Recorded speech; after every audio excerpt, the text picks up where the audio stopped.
Bonsoir et bienvenue. Je suis ravi de vous retrouver en ce lundi 11 mai 2020. Nous sommes au soir d'une journée historique, en effet, première journée du déconfinement en France. Une journée très attendue par de nombreux pilotes et malheureusement entachée par de nombreux incidents. Tout de suite, en Bretagne Sud, un reportage de notre envoyé spécial Colombe qui nous raconte cette histoire qui aurait pu prendre un tournant dramatique.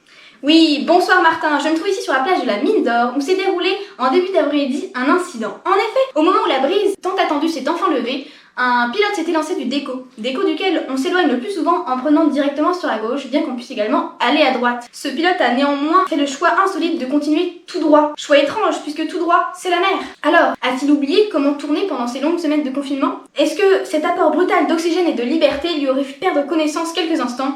Nul encore ne le sait ici. Toutefois, son matériel ayant été irrémédiablement détérioré par les vagues et l'eau salée, il se voit maintenant contraint de rester cloué au sol. Triste nouvelle en Bretagne, pas de marée noire heureusement, mais néanmoins un volatile privé de son aile. Plus au nord maintenant, mais toujours en Bretagne, notre correspondante en région Bécassine qui a rencontré un pilote qui aurait apparemment oublié quelques notions de base.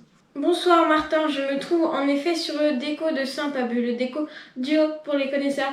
Déco duo sur lequel souffle un petit vent de travers, mais rien d'inquiétant pour ceux qui veulent voler. Toutefois, il impose au moment de l'atterrissage de faire attention à la direction de la manche à air, ce que semble avoir oublié ce pilote. Ce pilote est reparti à l'instant avec les pompiers et il semble, d'après ceux-ci, qu'il souffre de fractures aux chevilles. Malheureusement pour lui, ce pilote vient de signer pour 4 semaines de confinement en fauteuil roulant. Aïe aïe aïe, nous lui souhaitons néanmoins un prompt rétablissement. Malheureusement, il n'est pas le seul à s'être blessé, comme va nous l'expliquer notre reporter Maya en Loire-Atlantique.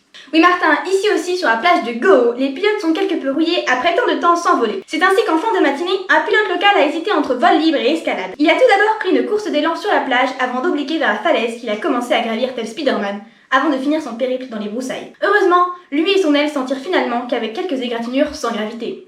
Beaucoup de risques pour un vol si court. On passe maintenant à la météo avec notre spécialiste Swan. Oui, Martin, ici en Vendée, on a des pointes à 45 km/h. Excusez-moi, Martin, j'ai comme un souci. Excusez-moi une seconde, je dois juste rattraper mon aile. Là, Martin, attendez, et je... Problème technique, il semblerait que nous ayons perdu Swan. Le vent est probablement trop fort pour voler en Vendée. C'est la fin de ce journal, je vous souhaite une excellente soirée et n'oubliez pas notre hashtag du jour, restez à la maison. Non, c'était le hashtag d'hier. Le hashtag du jour qui est donc faisez pas les cons.